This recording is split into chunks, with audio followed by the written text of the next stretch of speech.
Queria saudar a você que nos assiste pela internet, com a graça e a paz do Senhor Jesus Cristo.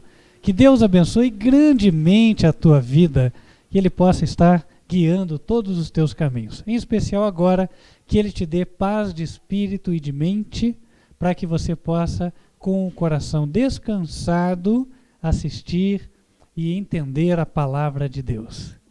Nós estamos agora chegando na segunda hora, a hora mais sagrada que temos. Irmãos, eu não sei porquê, hoje eu me senti tocado a cantar um louvor que Deus me deu, lá em casa minha família conhece, e até já cantei uma vez na igreja. Ele fala assim de como Deus atende às nossas orações, como Deus está sempre ao nosso lado.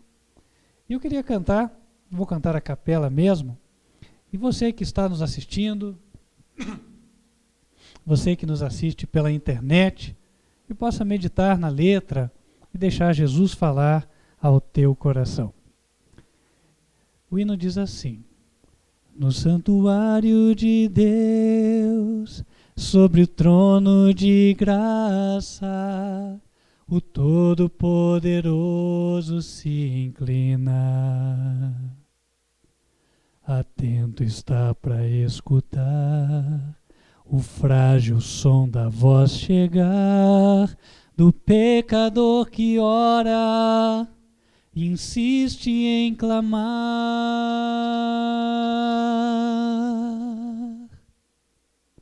As palavras são poucas, mas ele vê o coração.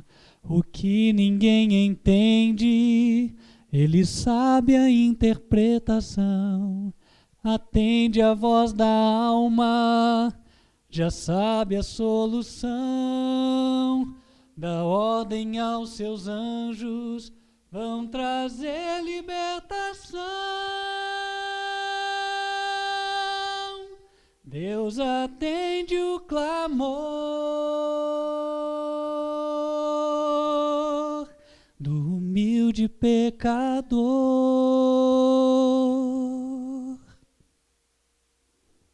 que se joga aos seus pés e chorando pede o seu favor. Deus atende o clamor do humilde pecador. Não importa o quão distante andou, Deus atende o clamor. Não importa o quão distante andou, Deus atende o clamor. Amém. Irmãos, nunca desistam de Deus, nunca desistam de pedir, porque Deus há de atender. Pode ser que alguns de vocês estivessem precisando desta mensagem, da certeza de que Deus nos ouve, Deus nos atende. Ele tem o tempo dele para dar a resposta, mas ela vem. Convido vocês a abrirem no livro de Malaquias, capítulo 3, verso 10. Vamos falar de um pequeno dever que o Senhor colocou sobre nós, em vista de tanto que Ele nos tem feito. Um dever que nos leva a reconhecer a soberania de Deus sobre as nossas vidas, a autoridade de Deus sobre tudo que nós temos. E também nos lembra a responsabilidade que Ele nos confiou de contribuir para o avanço da pregação do Evangelho em todo o mundo. Peço a vocês orações. O ministério avança agora em vários idiomas. Já temos trabalho nos idiomas italiano, espanhol, inglês, além do português.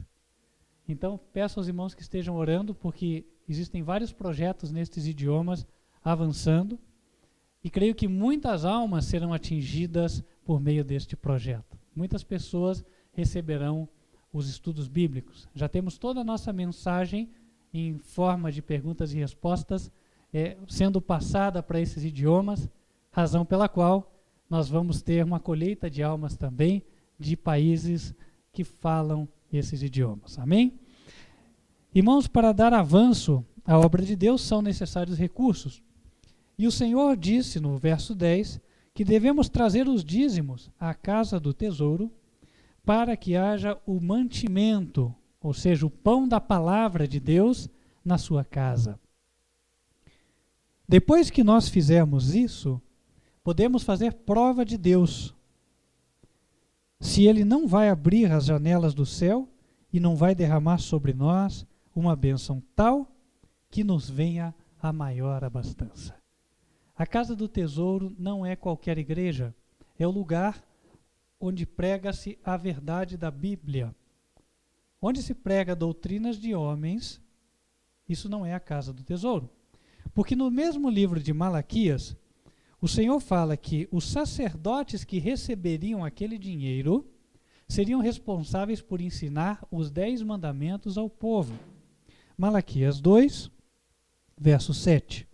Porque os lábios do sacerdote guardarão a ciência e da sua boca buscarão a lei, porque ele é o anjo do Senhor dos exércitos. Então, você que entrega dízimos e ofertas tem a responsabilidade de verificar se você vai entregar no lugar certo, ok? Então, sempre esteja avaliando. É por esta razão que nós disponibilizamos o relatório de aplicação de dízimos e ofertas. Já venceu o mês de janeiro, ou seja, já se encerrou, então a partir da próxima semana vamos disponibilizar o relatório deste mês. Você que nos assiste pela internet, se você for tocado por Deus de que deve devolver aqui, então entre em contato por e-mail e nós te explicaremos como você vai fazer. O e-mail é contato@advertenciafinal.com.br. Vamos nos colocar em pé e aqueles que se prepararam podem comparecer até aqui e fazer a sua devolução. Temos envelopes para dízimos e para ofertas também. Lembrando que a oferta é voluntária, de acordo com o que o Senhor colocou no coração de cada um. Temos o hino 18, Cândido? Vamos cantar então. Você que nos assiste por internet, o hino que cantamos aqui faz parte do CD que está à disposição na loja do Ministério, ok? Então você que quer acompanhar, quer aprender, lá nós temos o playback. Vamos cantar.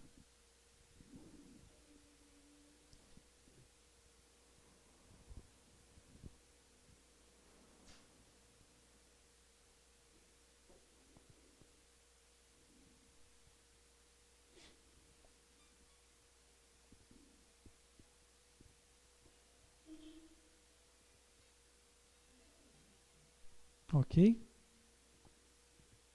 Bom, enquanto estamos aguardando a entrada do hino, quero avisar a vocês de que a partir da semana que vem, na verdade a partir desta semana, já estarão no canal Advertência Final os vídeos referente à Escola Bíblica das Crianças. Então, atenção, você que conhece alguém que tem crianças, que não tem instrução na lei do Senhor, não tem historinhas à disposição, historinhas bíblicas, não misturadas com doutrinas de homens.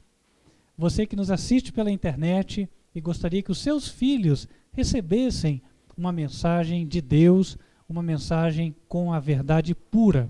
Então você pode entrar no canal Advertência Final, youtube.com/TV Advertência Final.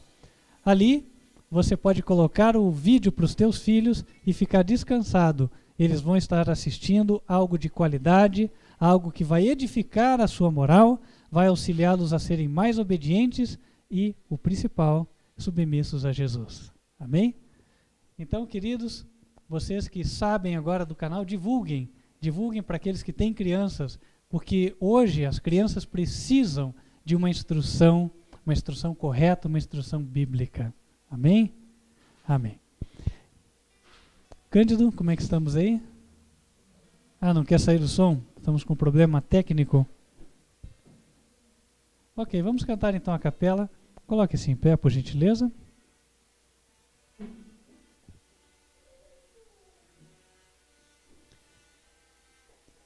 Enquanto estivermos cantando, aqueles que se prepararam podem vir até aqui. Meu melhor momento Foi quando com Cristo tive um encontro que jamais esquecerei. Da vida cansado, no mundo perdido, então a sua doce voz eu escutei. Com tanto amor me chamou, amor que eu jamais fiz por merecer. Quando ele me disse assim: vinde a mim, se estás cansado, eu te aliviarei.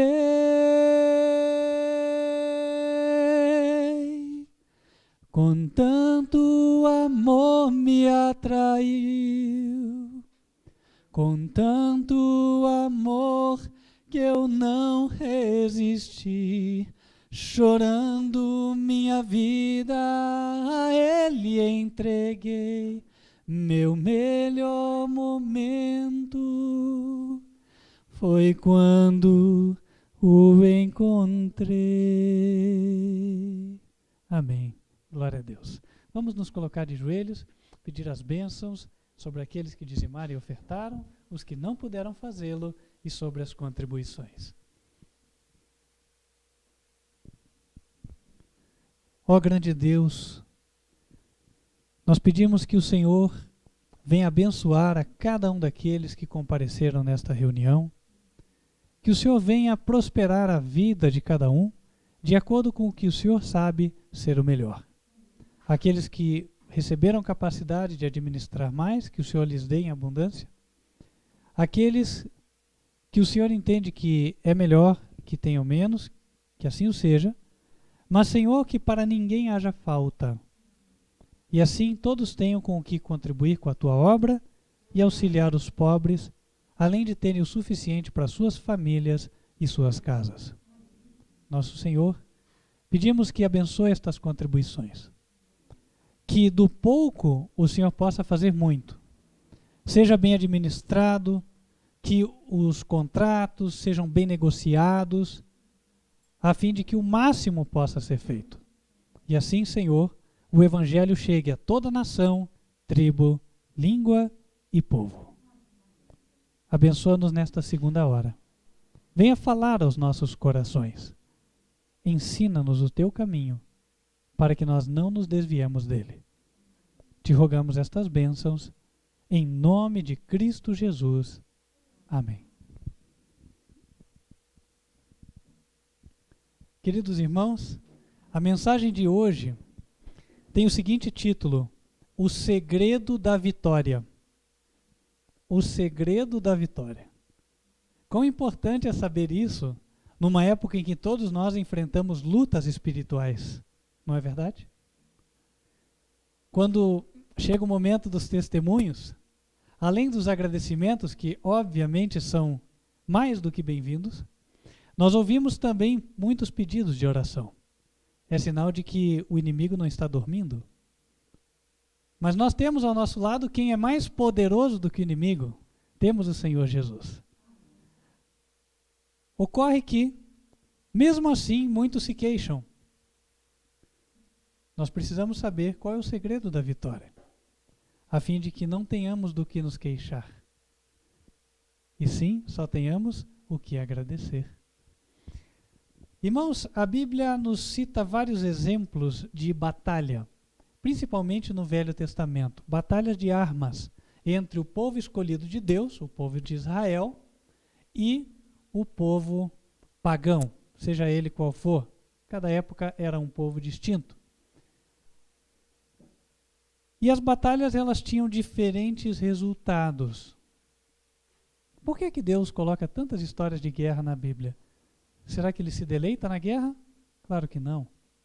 Se ele coloca essas histórias, meus queridos, é porque elas têm o propósito de ilustrar como deve ser a batalha espiritual. Assim como eles tinham as suas batalhas contra os inimigos, nós também temos as nossas batalhas. Razão pela qual conhecer o segredo da vitória deles é saber o segredo das nossas vitórias hoje. E é em busca desta resposta que nós vamos folhear as páginas do Antigo Testamento. Abram comigo, por gentileza, em 1 Samuel, capítulo 17. Vamos para uma batalha entre dois representantes.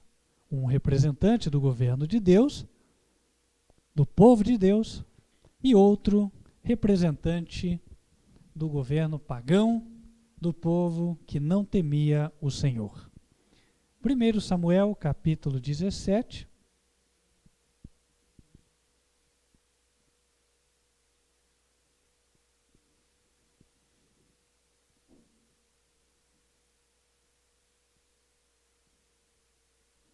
A partir do verso 40, nós vamos ler a história de Davi, o jovenzinho. Na época, era um adolescente, aproximando-se da idade adulta. Diz que Davi tomou o seu cajado na mão e escolheu para si 5 seixos do ribeiro e pô-los no alforje de pastor que trazia no surrão. E lançou mão da sua funda e foi-se chegando ao filisteu. O filisteu também veio e se vinha chegando a Davi. E o que lhe levava o escudo ia diante dele. E olhando o filisteu e vendo a Davi, o desprezou, porquanto era jovem ruivo e de gentil aspecto. Nestas palavras, a Bíblia transmite para nós que Davi não era um soldado experimentado na guerra. Um soldado que trazia as marcas de batalhas. Quem sabe marcas de cortes que mais tarde vieram a se curar, ferimentos profundos, o rosto parcialmente desfigurado. Lembre-se que as batalhas, elas eram feitas com espadas, lanças, arcos e flechas. Qualquer uma dessas armas podia logo dilacerar a carne do soldado, de tal forma que mesmo que ele se recuperasse, para sempre ele se lembraria daquela batalha. Davi não tinha nada disso, nunca tinha participado de uma guerra. Era jovem, um pequeno. Acredito eu que Golias, olhando para Davi, certamente calculou que o seu escudeiro era quem deveria lutar com ele. E facilmente daria cabo daquele jovem. Ele o desprezou porque ele parecia ter um gentil aspecto. É como se disséssemos, esse filhinho de papai, né, esse menino, o que ele está fazendo aqui? Está totalmente fora do seu ambiente, está fora de lugar. Esse aqui é um campo de soldados, é um campo de batalha, de homens experientes na guerra. Mas lá estava aquele menino franzino para enfrentar o gigante de quase 3 metros de altura. Verso 43. Disse, pois, o filisteu a Davi: sou eu algum cão para tu vires a mim com paus? E o filisteu amaldiçoou a Davi pelos seus deuses. Disse mais o filisteu a Davi: vem a mim, e darei a tua carne às aves do céu e às bestas do campo. Davi, porém, disse ao filisteu: tu vens a mim com espada e com lança e com escudo. Porém, eu vou a ti em nome do Senhor dos exércitos, o Deus dos exércitos de Israel, a quem tens afrontado. Hoje mesmo o Senhor te entregará na minha mão, e ferir-te-ei, e te tirarei a cabeça, e os corpos do arraial dos filisteus darei hoje mesmo às aves do céu e às bestas da terra. Seja bem-vindo, irmã. E toda a terra saberá que há Deus em Israel. E saberá toda esta congregação que o Senhor salva, não com espada nem com lança, porque do Senhor é a guerra, e Ele vos entregará na nossa mão. O que chama a atenção, irmãos, é que Davi predisse o resultado da peleja, mesmo antes de lançar-se ao combate. Notaram isso? Né? Quer dizer, o filisteu amaldiçoou a Davi pelos seus deuses. O filisteu disse que iria vencê-lo, mas Davi não se intimidou. A dificuldade aparentemente era grande. O homem media mais do que o dobro da sua altura possivelmente, ou quase o dobro. Diz a Escritura que só a ponta da lança de Golias pesava o equivalente a 7 quilos. A lança dele era muito comprida. Então, se você fosse considerar as possibilidades de combate, antes mesmo que Davi conseguisse chegar a ponto de golpear o filisteu, a lança dele já teria atingido a Davi. Mas Davi não se intimidou com nada disso. Golias era muito bem armado, ele tinha placas de bronze nas pernas, tinha um escudo levado pelo seu ajudante, capacete. Parecia que estava ele fechado, como se ele estivesse numa carapuça, uma armadura inexpugnável, quer dizer, que não podia ser rompida. Mas Davi, mesmo assim, ele fala, hoje mesmo, Deus vai entregar você nas minhas mãos. E não só você, vai entregar todo o exército dos filisteus. O que Davi manifestou ali, meus queridos? Fé, confiança em Deus, não é assim? A fé e a confiança dele eram tão grandes que nada o intimidava. Ele nem tinha começado a batalhar, mas já tinha certeza da vitória. E esse foi o elemento chave na história entre Davi e Golias. A história também mostra que Deus não faz nada sem a cooperação do homem. Antes de aproximar-se do filisteu, Davi fez uso do que ele sabia. Ele era pastor de ovelhas. Ele golpeava os ursos e os leões com aquela arma que ele tinha, chamada de funda. É interessante que até hoje existe algo semelhante à funda, usado pelos angolanos que vivem nas aldeias, é chamado de zagaia. A zagaia é um artefato no qual se colocam pedras e o angolano atira, só que usando os dedos do pé. Estranho, né? Ele atira a pedra e com ela mata até leões. Interessante. Davi usava funda e dela se servia com a mão. Davi escolheu as pedras do rio, colocou elas na sua bolsinha, o seu alforje, e aproximou-se do filisteu. Ele não usou as armas que ele não sabia usar. Saul até ofereceu armadura, ofereceu espada, mas ele viu que não era destro na guerra, não era apto para usar aquilo ali, mas mesmo assim não foi desarmado. Sabe, isso nos ensina outra lição. O segredo da vitória consiste não só em dizer, não, eu vou orar, Deus vai resolver. Irmãos, exige muita determinação, planejamento, perseverança, empenho. Davi tomou as pedras, colocou no alforje. Aproximou-se do filisteu. Agora vamos ver como é que ele se comportou no combate. Embora ele tivesse toda a certeza de que Deus daria a vitória, será que então ele cruzou os braços, esperando que caísse um raio do céu sobre a cabeça do seu inimigo? Não foi assim. No verso 48, diz a Bíblia que, levantando-se o filisteu, indo-se encontrar com Davi, apressou-se Davi e correu ao combate a encontrar-se com o filisteu.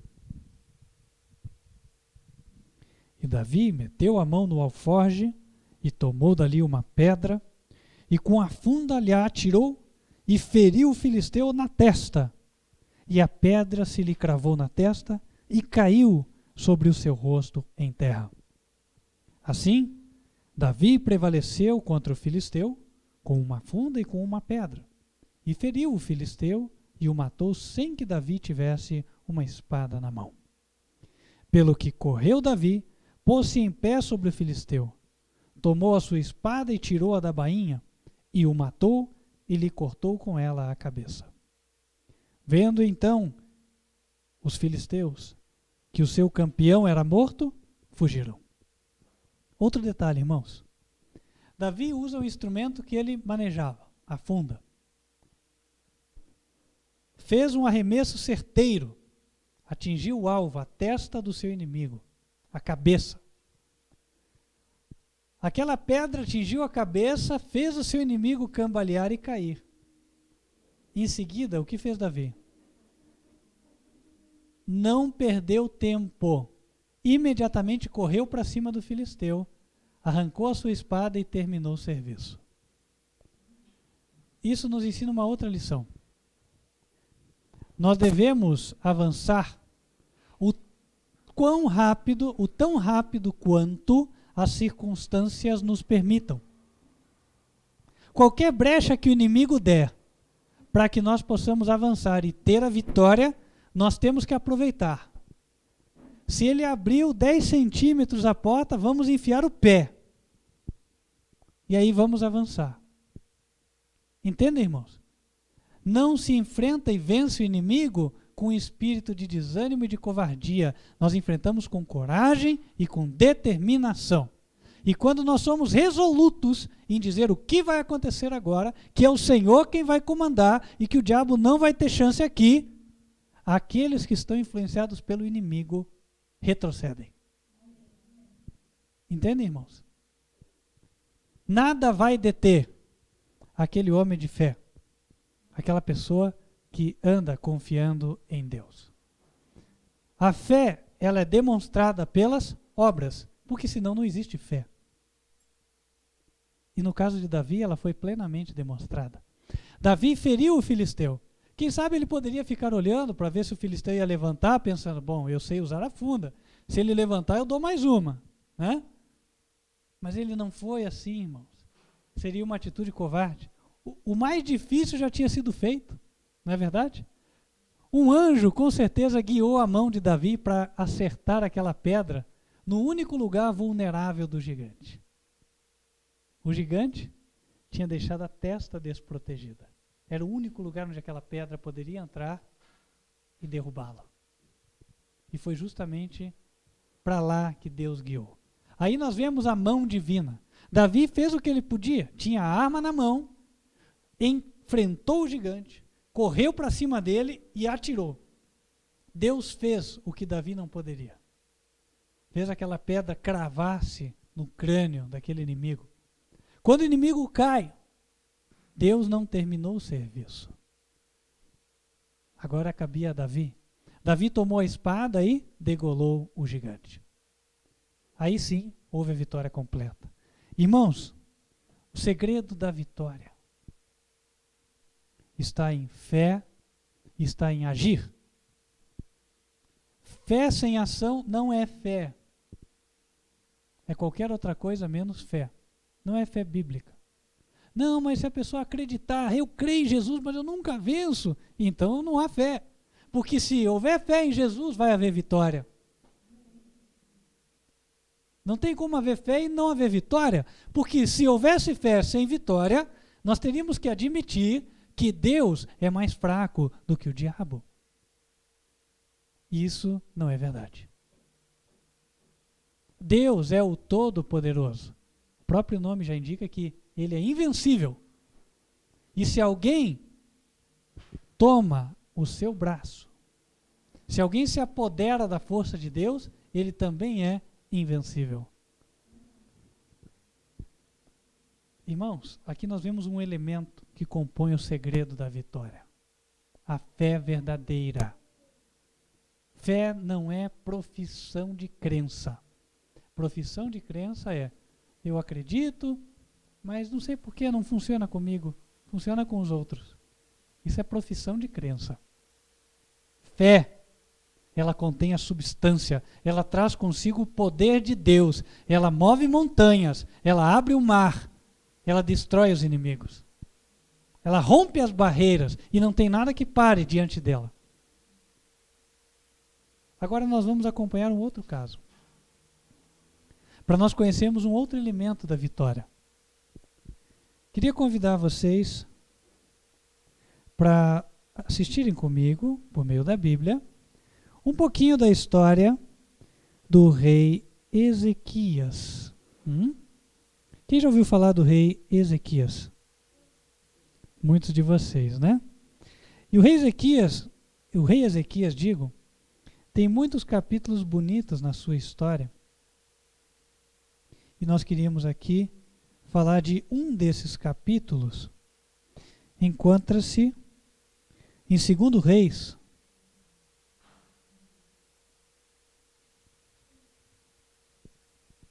Segundo Reis,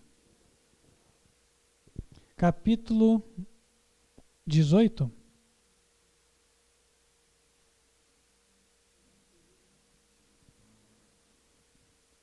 Segundo Reis,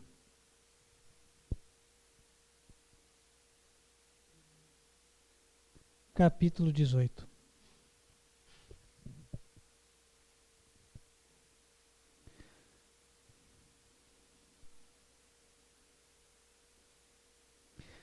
Versos 1 e 2. E sucedeu que, no 3º ano de Oséias, filho de Elá, rei de Israel, começou a reinar Ezequias, filho de Acás, rei de Judá.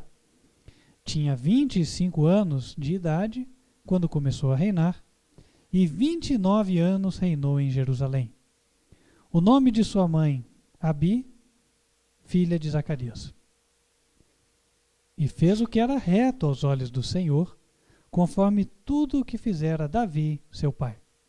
Este tirou os altos e quebrou as estátuas e deitou abaixo os bosques e fez em pedaços a serpente de metal que Moisés fizera, porquanto até aquele dia os filhos de Israel lhe queimavam incenso e lhe chamavam Neustã.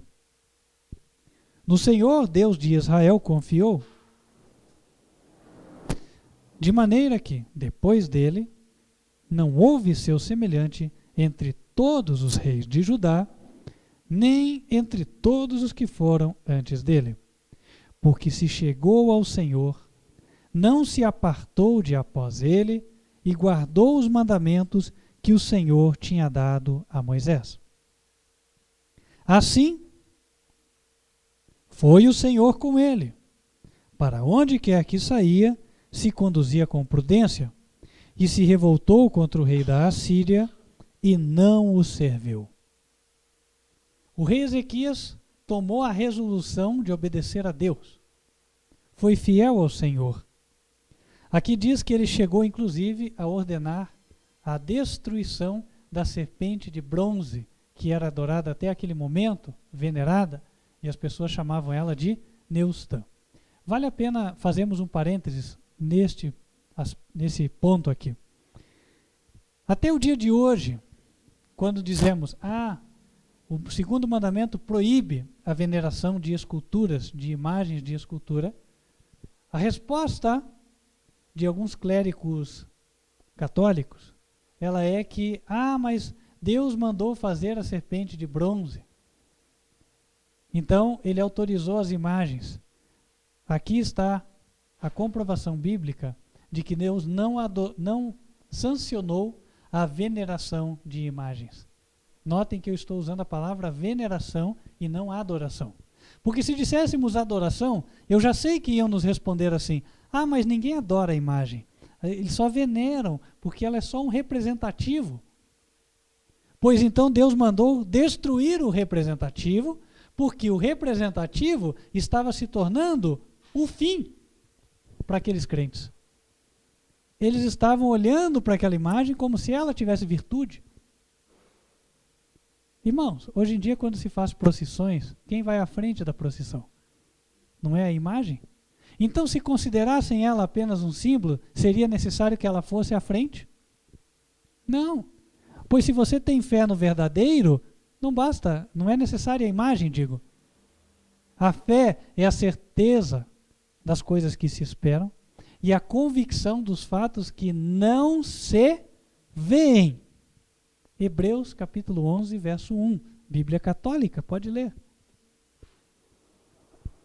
Fé é convicção do que não se vê. Então você não precisa de imagem para ter fé. A tua fé deve estar ligada ao invisível.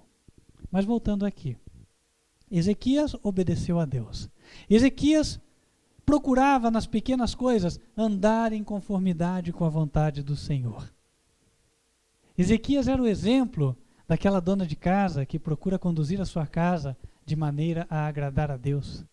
Era exemplo daquele que vai todo dia para o trabalho e lá procura ser uma testemunha fiel. Era um exemplo daquele que vai para a escola e não se deixa levar pelos conselhos errados dos outros. É um exemplo daquele que, aonde quer que esteja, dá o seu testemunho pessoal. Pode não ser um eloquente orador, pode não ser um evangelista missionário que vá para terras distantes e estrangeiras, mas é uma testemunha de Cristo. Ezequias é um exemplo de todas estas pessoas. E Ezequias obedecia a Deus. Revoltou-se contra o rei da Assíria, porque ele não queria ficar debaixo do jugo de um rei pagão. Deus seria o seu chefe. Aconteceu que Ezequias foi confrontado. Muitos inimigos vieram contra ele. No livro de Isaías, capítulo 36, Isaías 36, no verso 1, a Bíblia relata que no ano 14º do rei Ezequias, Senaqueribe, rei da Assíria, subiu contra todas as cidades fortes de Judá e as tomou. Então, o rei da Assíria enviou Rabsaque desde Laquis a Jerusalém, ao rei Ezequias, com um grande exército. E ele parou junto ao cano do tanque mais alto, junto ao caminho do campo do lavandeiro. Então, saiu a ele Eliaquim, filho de Ilquias, o mordomo, e Sebna, o escrivão, e Joá, filho de Asaf, o chanceler. E Rabsaque lhes disse: Ora, dizei a Ezequias, assim diz o grande rei, o rei da Assíria: que confiança é esta que tu manifestas? Bem posso eu dizer: teu conselho e poder para a guerra são apenas vãs palavras. Em quem, pois, agora confias que contra mim te rebelas?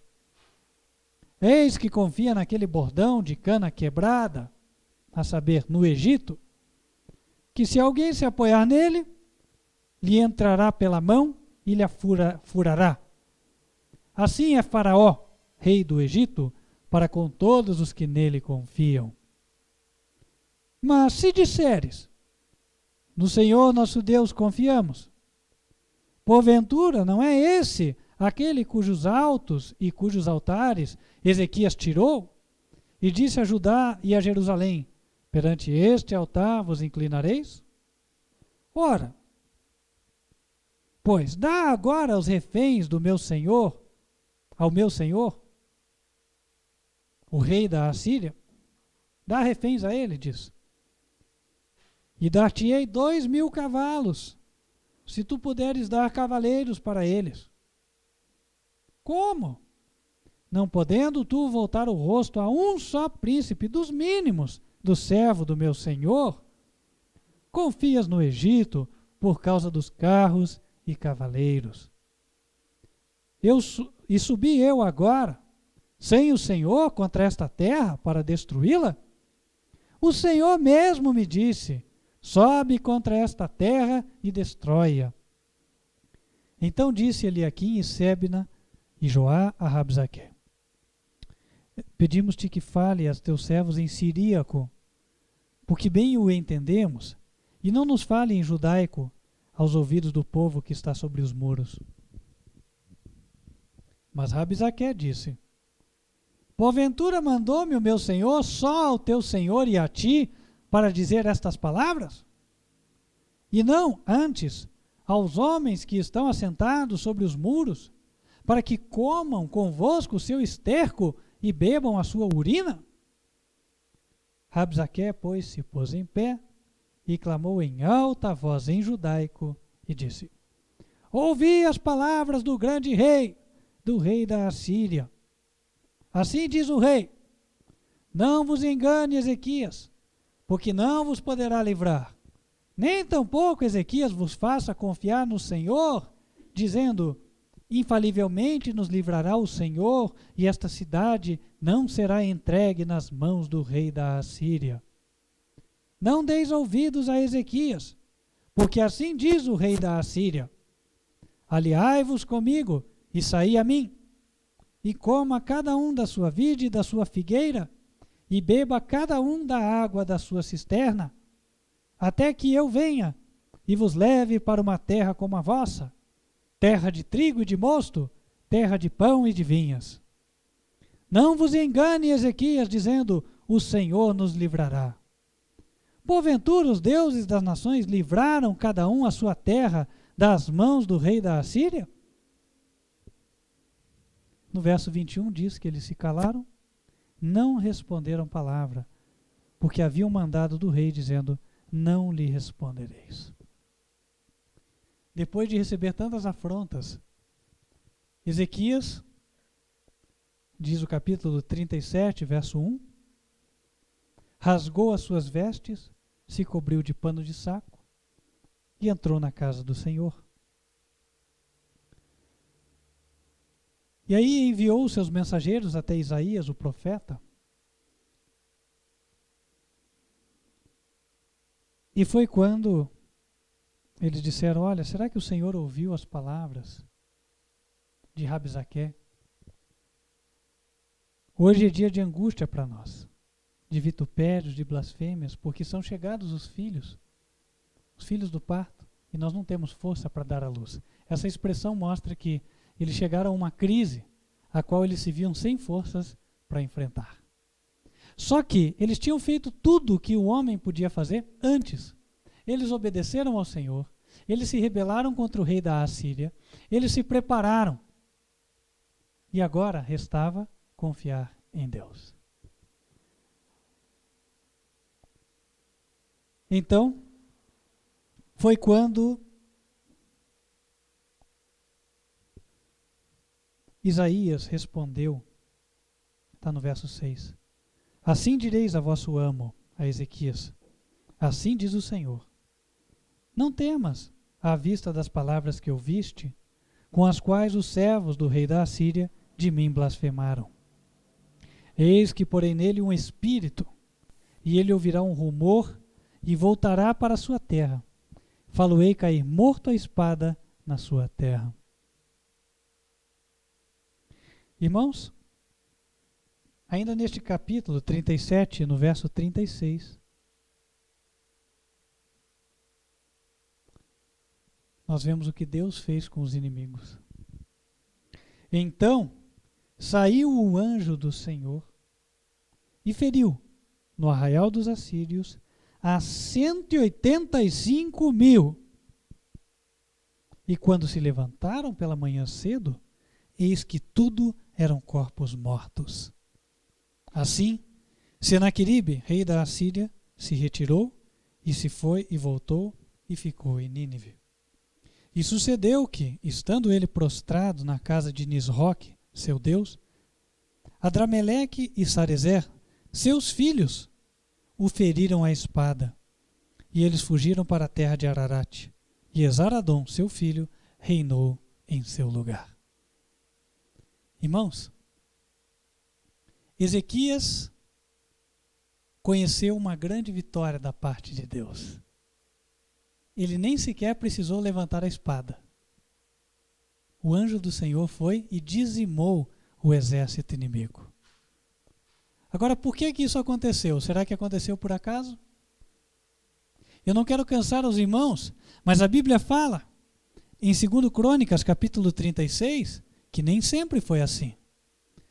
Um tempo mais tarde, o exército da Babilônia, em lugar de ser dizimado pelo Senhor, avançou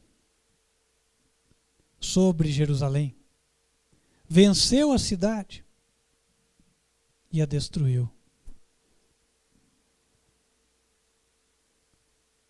Qual foi a diferença? Nós vamos ler. Nós vimos que Ezequias obedecia a Deus, não é verdade? Ezequias guardava os mandamentos de Deus. E quando chegou a hora da crise, Deus não o desamparou. Na sua palavra está escrito: aos que me honram, honrarei. Sabe, irmãos, nós não devemos nos fiar só na história do ladrão da cruz. Como se a história do ladrão da cruz fosse: ele sempre se rebelou contra Deus. Ele nunca deu ouvidos ao que Deus falou. E aí, na última hora, com medo da morte, ele exclamou, dizendo: Senhor, lembra-se de mim quando estiveres no teu reino. E aí, por um passe de mágica, tudo mudou e agora ele estava salvo. Ah, irmãos, de Deus não se zomba. Vocês podem ter certeza. Aquele ladrão da cruz não era um pecador empedernido, endurecido. Aquele homem era um homem que vinha sentindo a influência do Espírito de Deus. Podemos dizer isso com segurança quando estudamos a forma de Deus salvar as pessoas pela Bíblia. Sabe, a nossa vida eterna ou morte eterna não se define em um momento. Ela é definida como resultado do trabalho de uma vida. A formação de caráter não se faz em 24 horas. E é o caráter que vai nos deixar dentro ou fora do céu. O caráter é formado por hábitos, não é assim?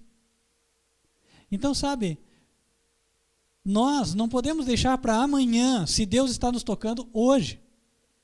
Se Deus te chama hoje falando: filho, entrega-te a mim, desce as águas, toma uma decisão ao meu lado, você não deve deixar para amanhã. Sabe, se Deus está falando: me obedeça hoje, você não deve deixar para depois. Em 2 Crônicas, capítulo 36, no verso 11, disse que Zedequias, da idade de 25 anos, começou a reinar e 11 anos reinou em Jerusalém. Fez o que era mal aos olhos do Senhor, seu Deus, nem se humilhou perante o profeta Jeremias, que falava da parte do Senhor. Além disso, também se rebelou contra o rei Nabucodonosor, que o tinha juramentado por Deus, mas endureceu a sua cerviz e tanto se obstinou no seu coração que não se converteu ao Senhor Deus de Israel. Também todos os chefes, 2 Crônicas 36, verso 11, já estamos no 14. Também todos os chefes dos sacerdotes e o povo aumentavam de mais em mais as transgressões, segundo todas as abominações dos gentios, e contaminaram a casa do Senhor, que ele tinha santificado em Jerusalém. E o Senhor, Deus de seus pais, lhes enviou a sua palavra pelos seus mensageiros, madrugando e enviando-lhes, porque se compadeceu do seu povo e da sua habitação. Porém zombaram dos mensageiros de Deus e desprezaram as suas palavras e escarneceram dos seus profetas, até que o furor do Senhor subiu tanto contra o seu povo, que mais nenhum remédio houve. Irmãos, aqui está a prova de que não é em um dia ou dois que a pessoa sela a sua sorte. Não é verdade? O Senhor, madrugando e enviando continuamente os seus mensageiros, procurava trazer o povo da desobediência para a obediência. Qual foi o resultado? O povo não ouviu, então veio a consequência. Verso 17. Porque fez subir contra eles o rei dos caldeus, o qual matou os seus jovens à espada na casa do seu santuário. E não teve piedade nem dos jovens, nem das moças, nem dos velhos, nem dos decrépitos. A todos os deu nas suas mãos. E todos os utensílios da casa de Deus, grandes e pequenos, e os tesouros da casa do Senhor, e os tesouros do rei e dos seus príncipes, tudo levou para a Babilônia. E queimaram a casa de Deus, e derribaram os muros de Jerusalém, e todos os seus palácios queimaram, destruindo também todos os seus preciosos objetos.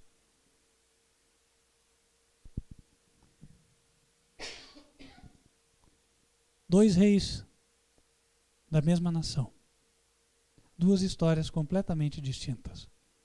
Um rei Ezequias, que viu um livramento miraculoso do Senhor.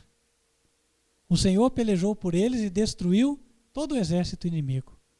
Por outro lado, o rei Zedequias, nome parecido, não obedeceu ao Senhor, não deu ouvidos aos seus conselhos e aos seus mandamentos. E o que aconteceu? Na hora da crise, não teve o auxílio do Senhor. De Deus não se zomba, meus irmãos. Deus diz que o povo dos últimos dias terá duas características: guardará os mandamentos de Deus e terá a fé de Jesus. Apocalipse 14, verso 12. O exemplo de Ezequias nos mostra um dos segredos da vitória é obediência, guardar os mandamentos do Senhor. Nós o honramos dia a dia e quando vier a crise, Ele nos honrará, ainda que seja necessário um milagre para nos livrar. Agora, se por outro lado, desprezarmos o conselho do Senhor, deixarmos para amanhã a obediência, postergarmos até o último momento, não esperemos que na última hora virá dentro de nós um novo querer, um ímpeto que nos levará a buscar a Deus de todo o coração e então Deus nos salvará. Não é assim que Deus age. Entendem, irmãos? Por isso, a hora de decidir-se ao lado do Senhor é agora. Sempre é hoje. Nunca abandonar o seu braço. E aqui, irmãos, nós acabamos de ver o segundo dos segredos que conduzem à vitória. O título desta mensagem era: qual é o segredo da vitória? E a resposta encontrada é fé e obediência. Fé e obediência. Este princípio, ele atravessa todo o período bíblico, desde Gênesis até o Apocalipse. E como nós dissemos agora há pouco, em Apocalipse 14, verso 12, o profeta vê o anjo apontando à terra e dizendo: aqui está a perseverança dos santos. Aqui estão os que guardam os mandamentos de Deus e a fé de Jesus. Ah, irmãos, Deus nos convida a tomar parte neste povo. E o apelo do Senhor é: quem hoje gostaria de tomar essa decisão ao lado do Senhor, dizer: eu quero fazer parte deste povo que guarda os mandamentos de Deus e a fé de Jesus. Amém?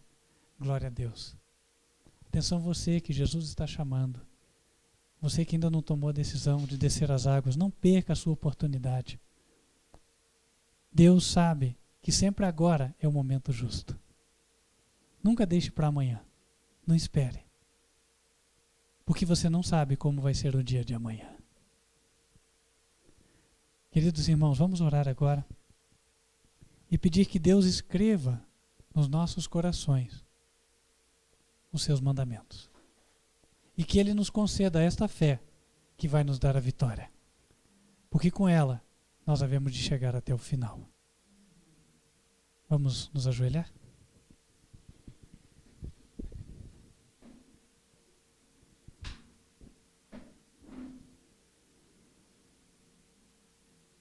Santo Deus, que nos altos céus habitas, te agradecemos pela tua mensagem, por nos ensinar como vencer. É verdade que dependemos de ti. Sem o teu poder, nada poderíamos fazer. Mas o Senhor tem nos ensinado de que é necessária a nossa cooperação. Senhor, dê-nos o teu poder para que possamos obedecer a ti. A cada um dos que hoje tomou a decisão, Senhor, dê o poder a ele. Também, Senhor, dê-nos a fé, uma fé inabalável, que antevê a vitória e que na certeza dela parte para enfrentar o inimigo. Não sem prudência, é verdade, mas na plena segurança da tua companhia e do teu poder. Ó Deus, venha confortar o coração daquele que andava angustiado e que iniciou a ver esta mensagem quebrantado. Que o teu Espírito possa não só confortar-lhe o coração, mas, Senhor, enchê-lo de fé, coragem. E que não saiamos daqui, Senhor, como uma horda de fugitivos, mas sim como um grupo de soldados, armados, prontos para a peleja espiritual. O Senhor ensina que a nossa peleja hoje é contra os demônios, mas que eles não consigam parar na nossa frente, ó Deus. Que o teu poder vá diante de nós, que os teus santos anjos vão abrindo o caminho, e que ao colocarmos o nosso pé direito em nossas casas hoje, os demônios tenham que fugir. Que não haja mais, Senhor, lugar para eles ali. Porque onde está o seu servo, a tua serva, então ali o Senhor está. E se o Senhor está, o inimigo não pode ficar. E que assim seja o Senhor até o fim dos tempos, que se aproxima. Que lá, contra tudo e contra todos, enfrentando todas as dificuldades, possamos associar a toda a nossa perseverança, a todo o nosso esforço, o teu poder. E assim, ó Deus, sejamos invencíveis. Invencíveis juntamente com o nosso Mestre, Senhor e Guia, o Senhor Jesus Cristo. E em nome dele que te pedimos, Senhor, e te agradecemos por ter ouvido esta prece e certamente ter nos atendido. Em nome de Cristo Jesus. Amém. Atenção você que nos assiste pela internet. Estamos chegando ao final de mais uma programação, mas queria estender o convite para que você acesse o nosso canal YouTube, youtube.com/TV Advertência Final. Lá nós estamos postando também o programa Advertência Final, onde você vai poder aprender muito mais, quer sobre as profecias, quer sobre orientações para como conduzir a sua vida hoje nos caminhos do Senhor e também como preparar-se para encontrar-se com o Senhor Jesus em breve, na sua segunda vinda.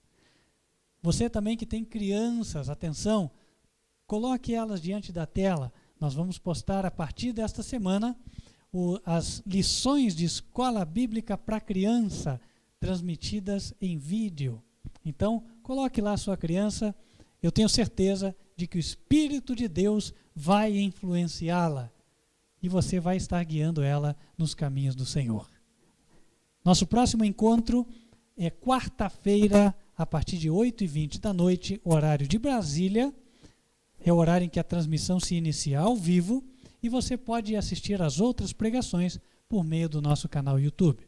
Atenção, você também assiste ao vivo pelo nosso site, advertenciafinal.com.br. Espero te encontrar lá. Feche os seus olhos, vamos pedir uma bênção do Senhor sobre a tua vida. Que o Senhor te abençoe e te guarde.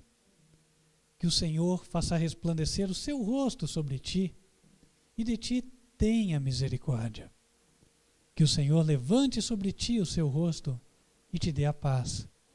Amém. Deus te abençoe e até o próximo encontro.